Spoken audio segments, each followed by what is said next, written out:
Hello and namaste. Welcome to Business Post Lockdown webinar series powered by Branded. While the world is grappling with unprecedented new business situations, this series is focused to trigger new thoughts and ideas to rethink, remodel, and restart the businesses. This episode focuses on fashion and lifestyle retail.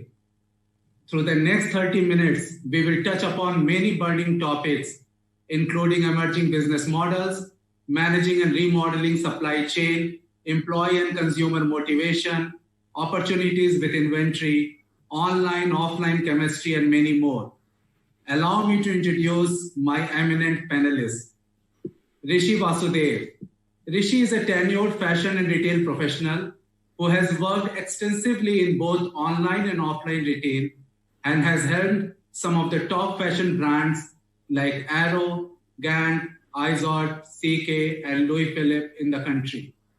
Rishi has spent over 2 decades in the industry, of which the last 5 years have been with Flipkart. Till very recently, he was heading their fashion business as a group head fashion, Flipkart and Myntra. And I read that he is joining Lifestyle soon. Welcome, Rishi. Graham Greene. Graham is one of the most respected independent e-commerce consultant and early movers in e-commerce space. Graham has spent over 30 years in the industry.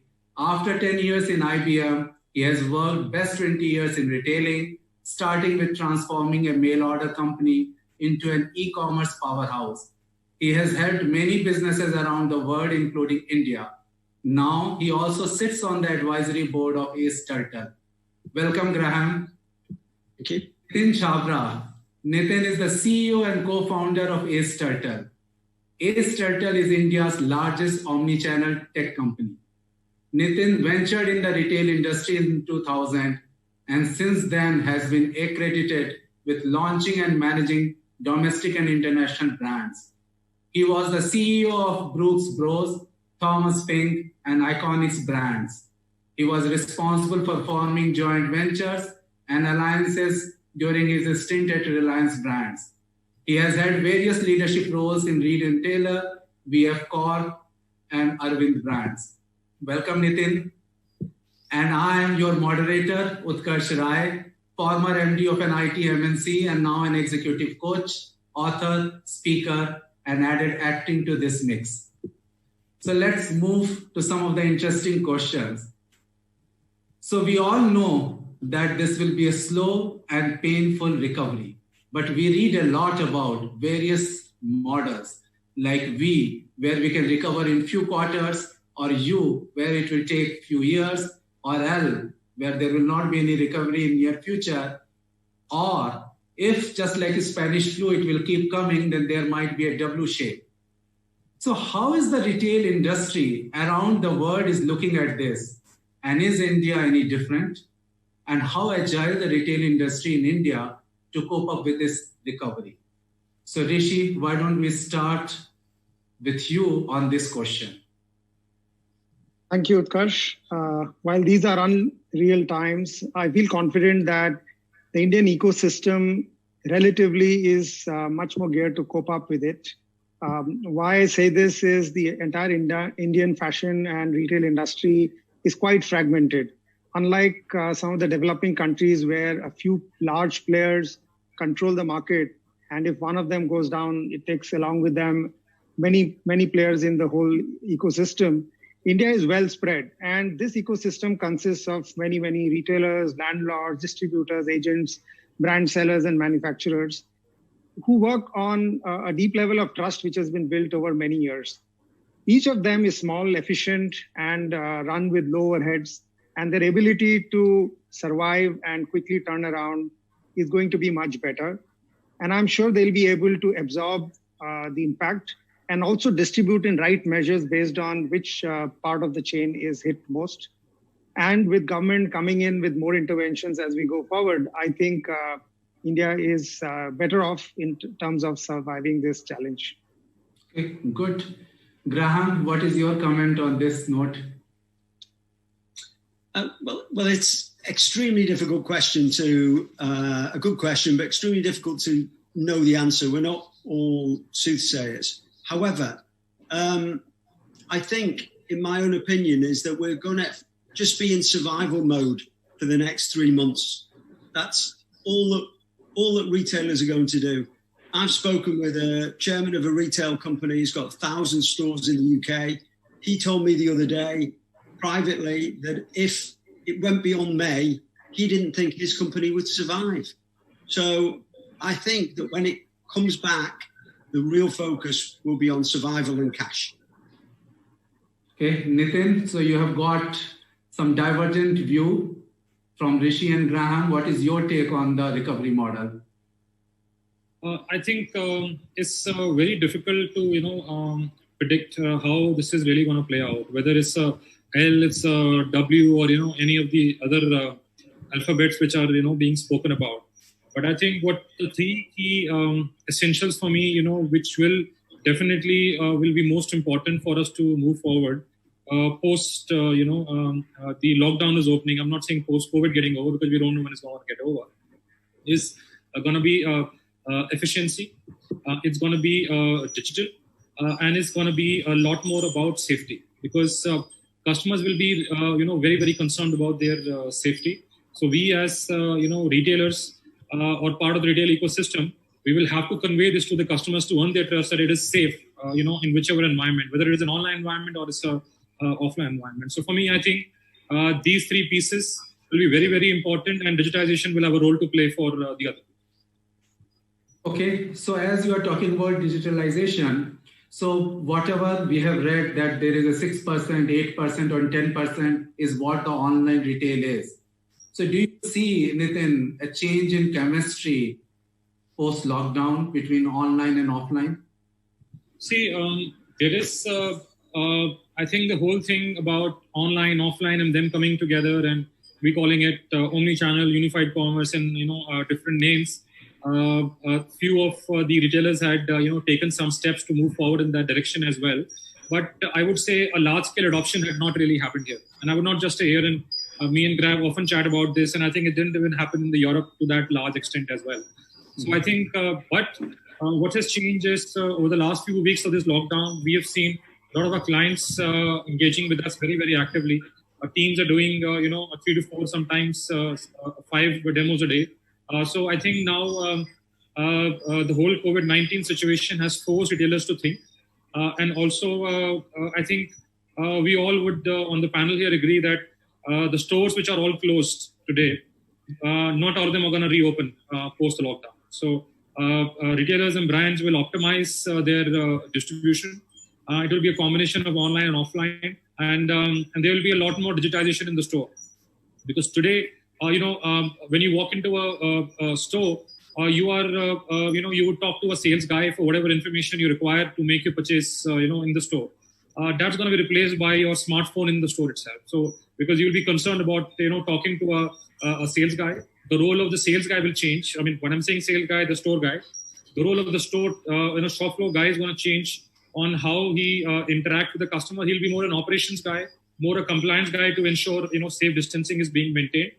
Customer in the store would see the product physically, but actually will still transact online. He would actually do more discovery online, see the visibility, whatever you need to ask the shop floor guy.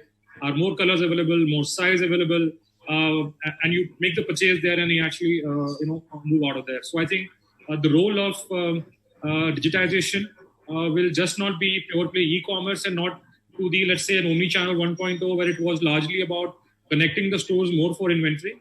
But I think now even on the transaction inside the store are also going to be moving online. Okay. So Rishi, you have moved from Flipkart, Myntra to Lifestyle. So what is your take? Will there be a massive, major push towards online, or it will be gradual? Or what is your take on that? See, my take is for long, online and offline have been thought of as two different channels, complete in itself in terms of both selection, discovery, and then pre-purchase and post-purchase experience. But post-COVID, there's definitely going to be a lot of changes in which the people shop. So there's heightened awareness about hygiene, fear of infection. And it's not just offline. Both online and offline will see a lot of changes in the way consumers shop. For example, a large part of online transactions happen through cash on delivery. Now, cash is seen as one way for infection to spread. Second is easy returns has been one of the key things that has been propagated by the online channels. Now, the issue is with easy returns and so many goods coming back into the warehouse, people would be worried that what if they're buying something which has already been tried by somebody else? Has it been sanitized? So I believe that online is just a way of reaching out to consumers, and both brands and sellers and online, offline will need to really wake up to this new challenge or the new way that consumer is buying, which means the consumer could demand new services. For example, shop at home, that I would select 10 products, get them to me. I will see whether they are packed well, and the hygiene aspects have been taken care of, and then I'll keep 2 of them. Or they might call up a store, or they might go online and say, okay, I'm booking a few items and I'll go to the store and collect. Click and collect could become bigger.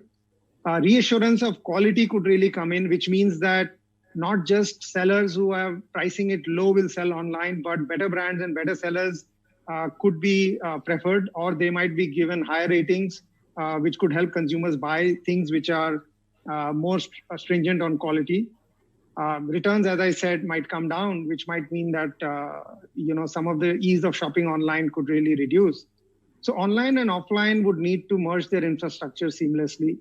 Okay. See how brands are enabled, one in terms of hands-off shopping, delivery at your home.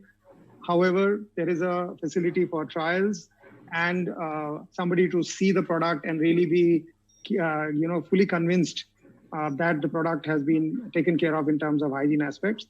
The Kirana experience over the last 3-4 weeks has shown us all of that, right? All the grocers right in the corner whom we thought are not equipped to handle all of this. Now you could send a shopping list to them.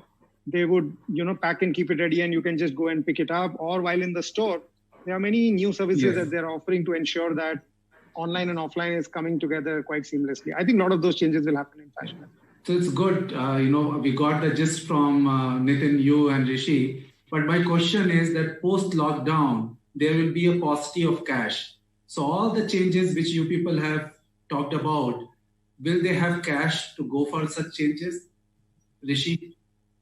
See, the cash is going to be king, right? So therefore, once you have cash, you can decide to pile up more inventory, or you can spend it on services.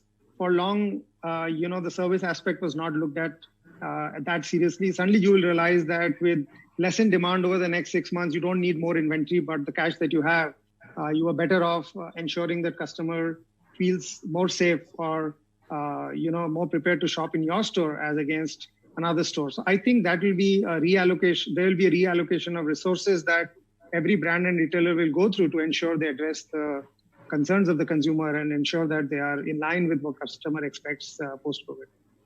Okay. And Nitin, what is your take? Because you will be providing the tech solution from the offline to online movement. So how will be the pricing model and other things? We think it's going to be more, a partnership model, and it's going to be more about sharing the risk, and the spoils as well. So we think the days of those license fees or fixed fees are going to change, and it's going to be more performance driven. And I see that a lot more technology companies will be open to that. So that's a change we're definitely going to see. Okay. So Graham, I have a question that though there are a lot of challenges, but for some, there will be an opportunity. So do you see any kind of consolidation or aggressive acquisition post-lockdown happen in the retail industry? Almost definitely, but some of it sadly is going to come from people going bust. So there'll be chains that go bust. In the UK, we've already had three large retailers go into administration in the last week. Laura Ashley, hopefully you know that name, Debenhams. So there will be consolidation. But just addressing the point before, because there was a point there made, I've sat with many finance directors who were very skeptical about e-commerce in the past. And I'm a huge proponent of direct profitability per transaction.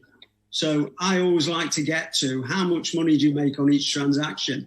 And many finance directors have reluctantly agreed with me that the most profitable transaction in any retail business is an offline transaction. So I think it's dumb not to forge ahead with offline, online, omni-channel, because it will be the most efficient way of getting rid of your inventory. And just a very quick point on returns, because it's easy to scare people about returns and what's names. But my experience of the fashion industry is that for a person to buy one garment in a shop, they try on 9. Mm-hmm. So you've got 8 that are going back to the rails very quickly, as opposed to something that's going back over the course of days and has the opportunity to be refurbished. So actually, offline is always going to be safer. Okay, so now let's move towards the short-term and the medium-term challenges. So let's say short-term is 3 to 6 months and medium-term is 6 to 12 months. So Graham, what do you think is a bigger issue in short-term and medium-term, supply side or demand side, and why? Well, cash. It's going to be cash. It will be assortment. So because we've kind of missed the season, spring, and of course, retail has always been spring, summer, autumn, winter, which has always confused me because it should be spring, summer, autumn, winter, but that's the way we've always bought. So we've definitely missed spring. So the question will be, do you hold on to the stock, save it because it's pure stock, and go with other stuff if you've kept your demand, if you kept your supply chain going? If you haven't, are you going to dump it for cash? It's going to be a difficult thing. And the answer for me is be flexible. Because if you have a plan, as Mike Tyson used to say, all plans go out of the window as soon as you're punched in the face. And you're going to get punched in the face, so be flexible. So, Rishi, from India perspective, in the short term and medium term, is supply side is a bigger problem or a demand side? I think demand is clearly the area of challenge. Everyone's waiting for demand to come back. Everyone had supplies ready for spring, summer, which they have not been able to sell, which they have forwarded to the next season. Second is normally most retailers, brands operate with excess inventory, and therefore they have more than enough. And I also talked about our supply chain being very fragmented, and therefore as the demand comes back, people can quickly go back and find suppliers who would be able to supply that. But demand will be a challenge because India was facing a growth challenge in the last 2 years. You had very tight same-store growths. And with that, the new challenges come about, which means that there's going to be a long period of muted demand. And that's what most people would be trying to fight. Also, another point I wanted to add to the previous one of online, offline, we have to remember that while online would drive some of the demand, online is also in some way a courier business. That means that there is a fixed cost of every transaction, which could be 150 to 200 rupees. So therefore, India being a country where the average price of garments being low, a large part of it would not be addressed by the traditional online, which has a very high fixed cost. So therefore, there has to be a lot of innovation to ensure that you still get your demand through a lot of other means as well. So I will come back to the demand part a little later, but as you mentioned about the supply chain, so Nitin, US and China trade war in the past didn't help India in getting much of the supply chain here. So do you see any shift in supply chain in coming quarters? And will that shift help consumers or it will make things dearer? To be honest, I'm not so sure whether this whole China thing, how much it will really impact. But what I really see a big difference which will come through. And I hope a lot of the supply chain guys and most importantly, the decision makers are able to adapt to it. Because I think what's going to happen is the business is going to become more and more direct to consumer.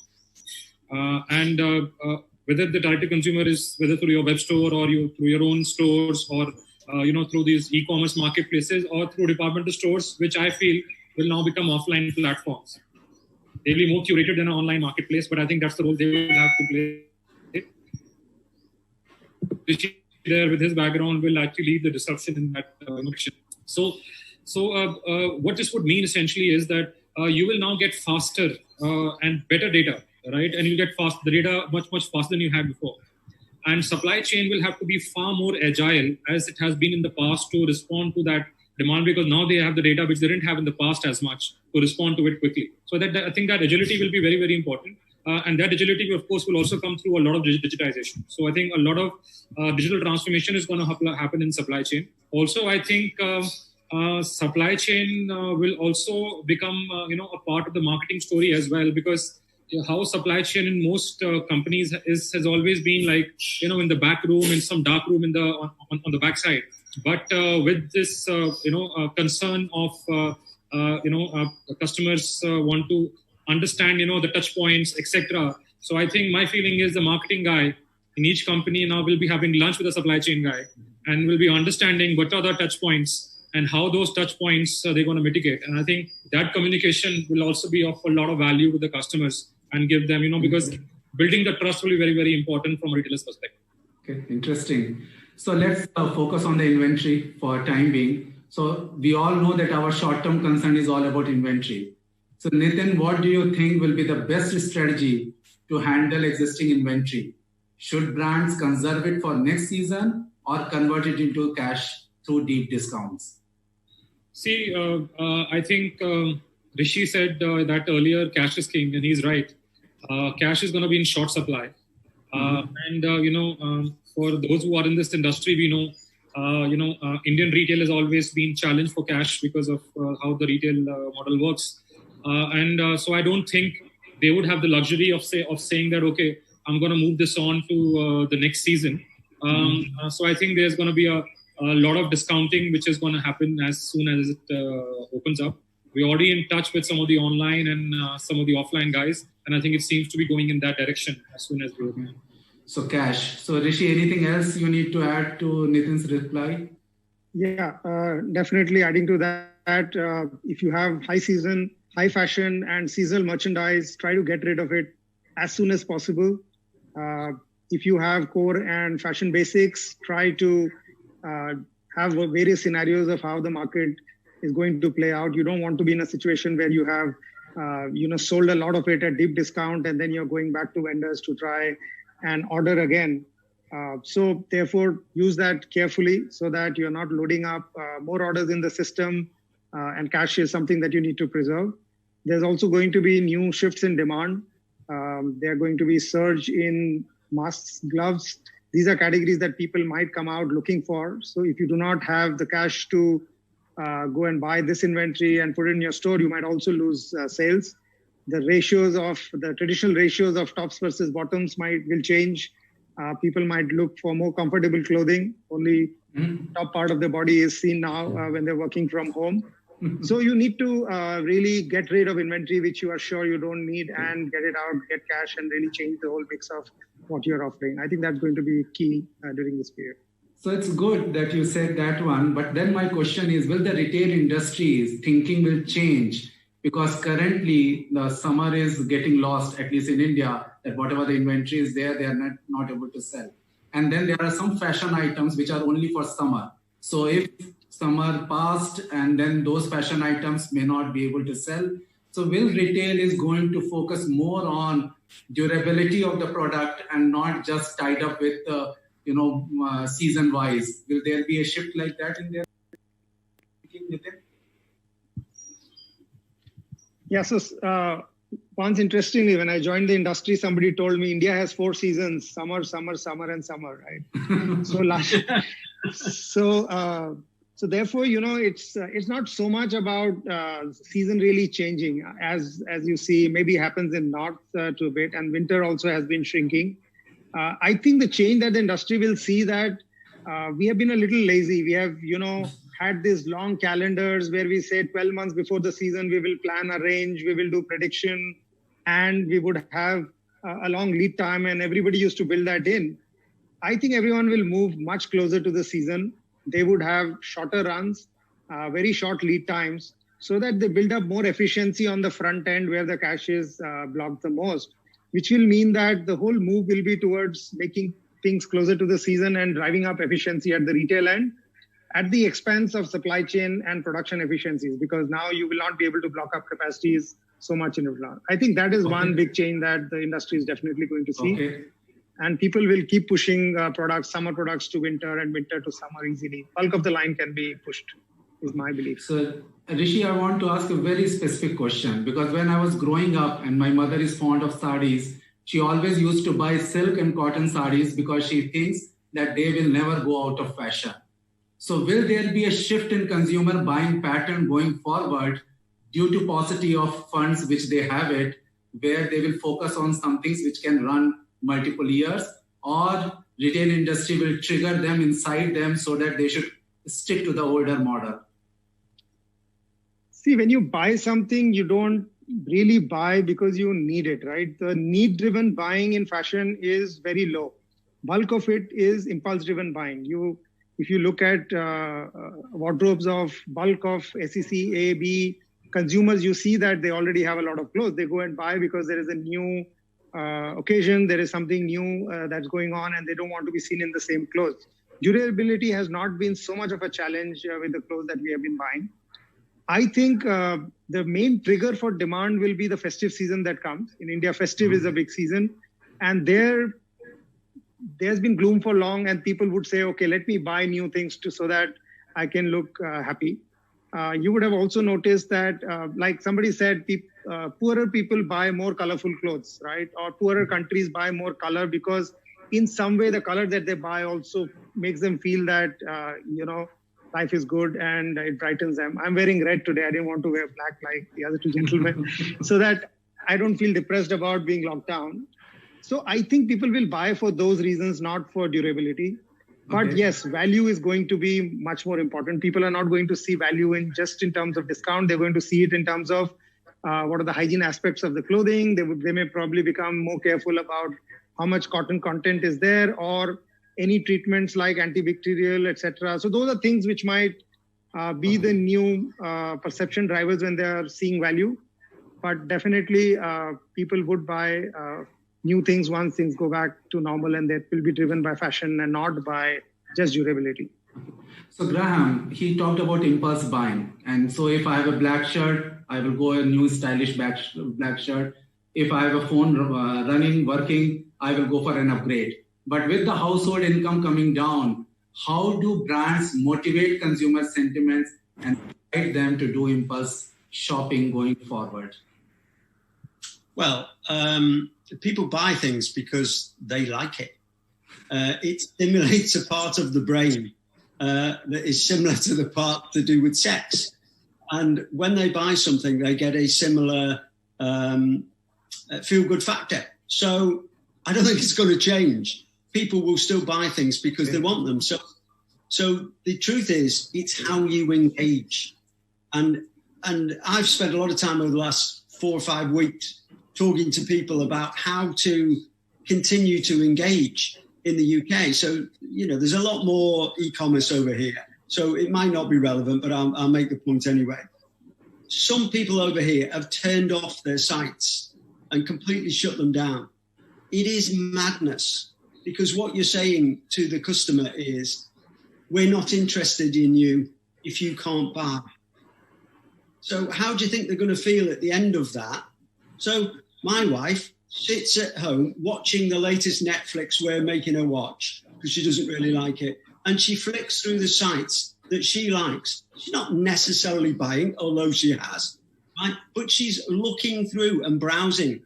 That continues. So if you stop that ability to browse, you're destroying that communication link. So don't do it. So you meant to say that human beings will continue to buy with the same consumer behavior going forward also as they were in the past?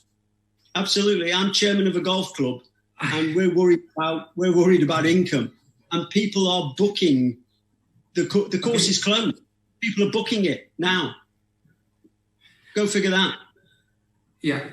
So last month, we humans were wanted to go to Mars. And now this month, we even can't go to malls. So Nitin, in the West, malls were closing down for the last many years. But in India, we were opening up new malls. So will social distancing trigger the same here also? Or the opposite will be true, that as people will flock to the malls being locked down for so long? What is your opinion, Nitin, on this? I think it's going to take some time because people are going to be worried about going to public places, and our malls, they are more than just for shopping, and they're air-conditioned environments. They are meant for everyone, and I think it's going to take some time. And I think the malls will also adapt, like we've seen in some parts of the world where the malls have opened, and I think it's going to happen the same here. What they have been doing is that they're limiting the number of entrances from where you can go in and go out. They are limiting the number of people at any given point of time inside the mall. So if 10 walk out and then 10 are allowed to enter, for example. So I think that's going to be a lot more real. You'll have thermal scanners, which are going to now start coming in, sanitization. So of course, from a retailer perspective, all this will cost money. And be prepared if you're a retailer that your camp's going to go up, and and the way things are, you're not going to charge it back to the customer, right? So he's not going to pay a higher price for your product. So it's going to come down to your pocket itself, which also again drives down that post-COVID era is going to be more. You have to be more efficient, otherwise you're going to have squeezing of margins from everywhere. So Rishi, Nitin is saying that it will take some time, but and there will be a different pattern while entering the mall and all social distancing and hygiene. But don't you think that our weekends, malls are anyway crowded?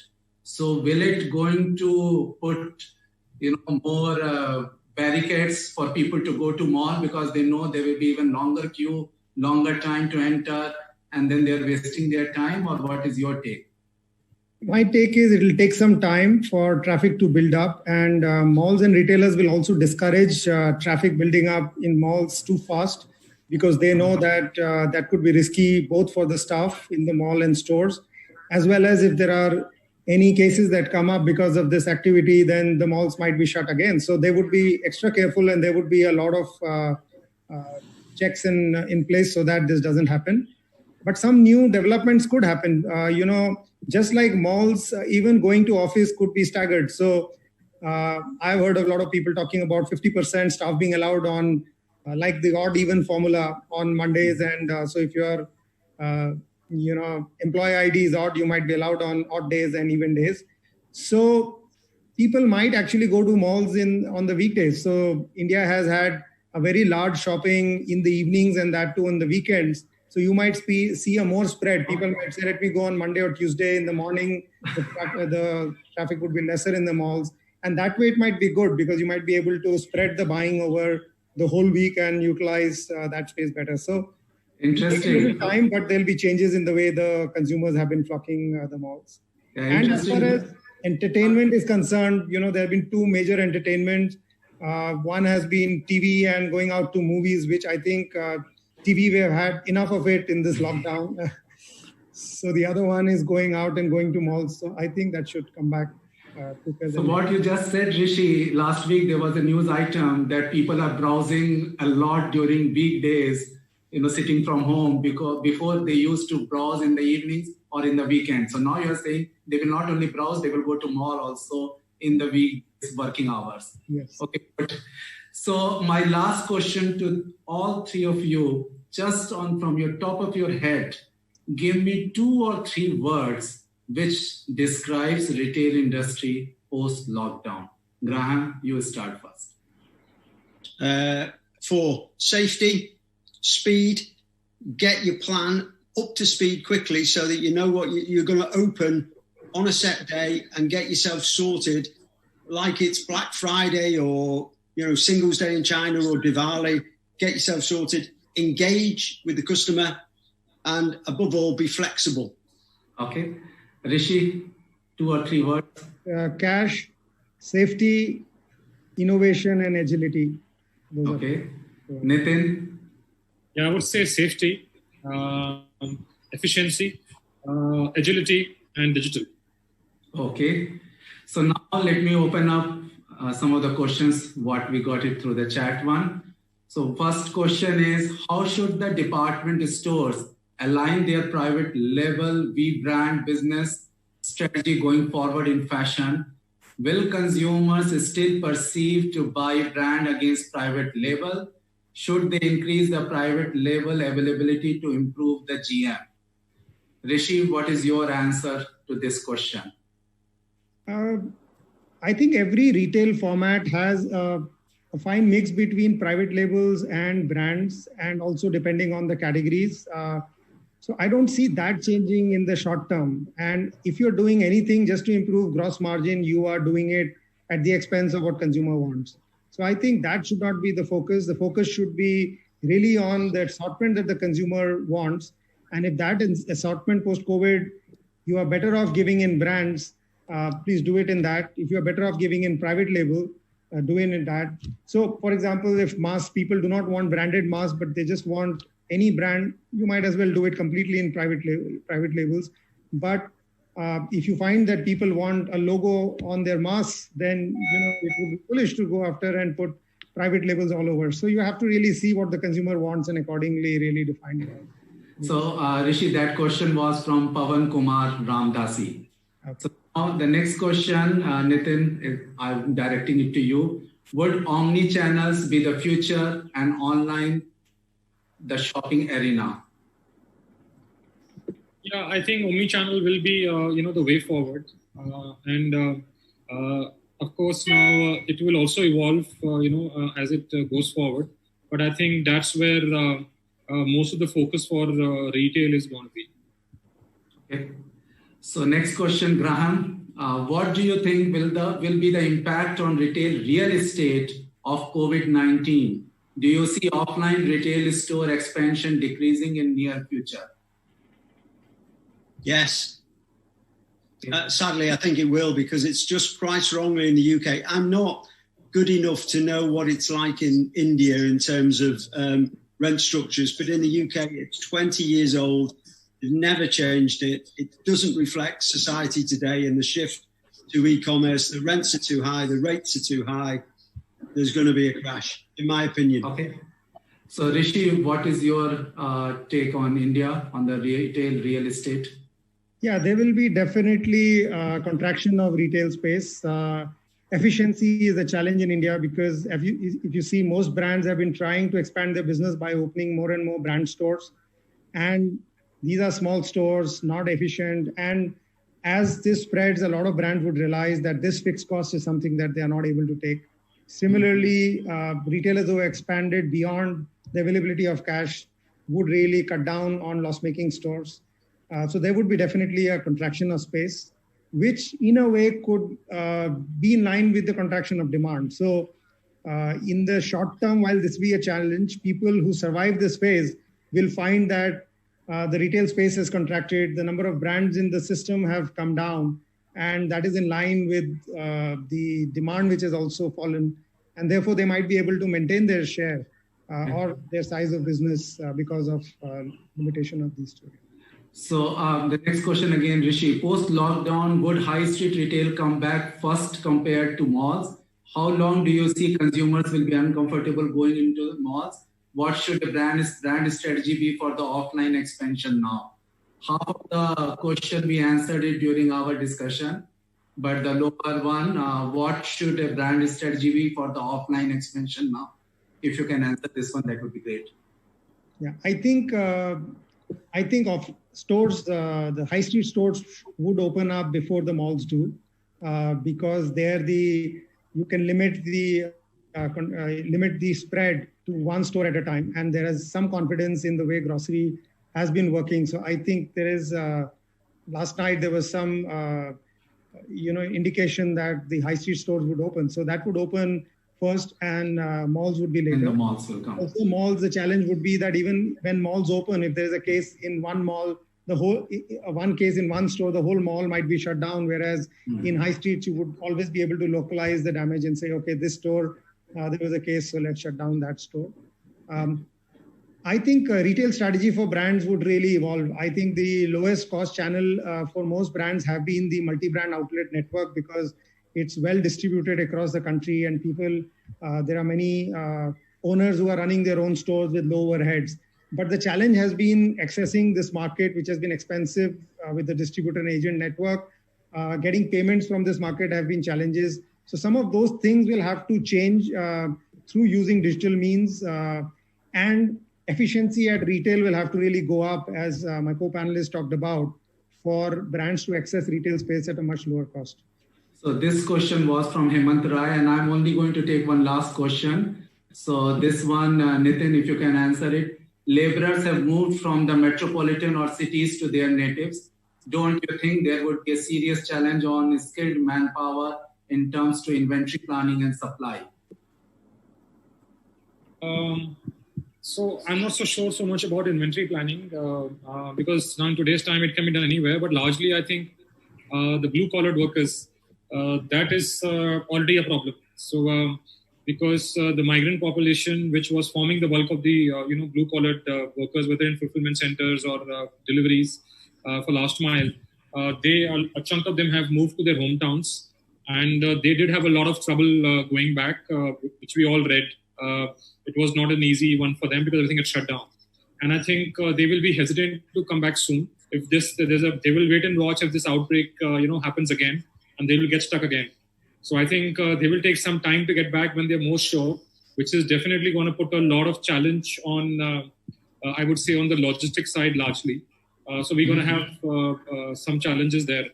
And those challenges, I think, are going to be there for a few months. That's my sense. Okay. So with this, we are towards the end of our webinar. So hope today's discussion triggered some new thoughts and directions. So do share your feedback. The email address is feedback@brandaidevents.com, brandaidevents.com.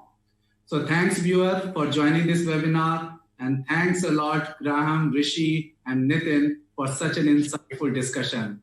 Thank you. Namaste. Thank you so much. Thank you.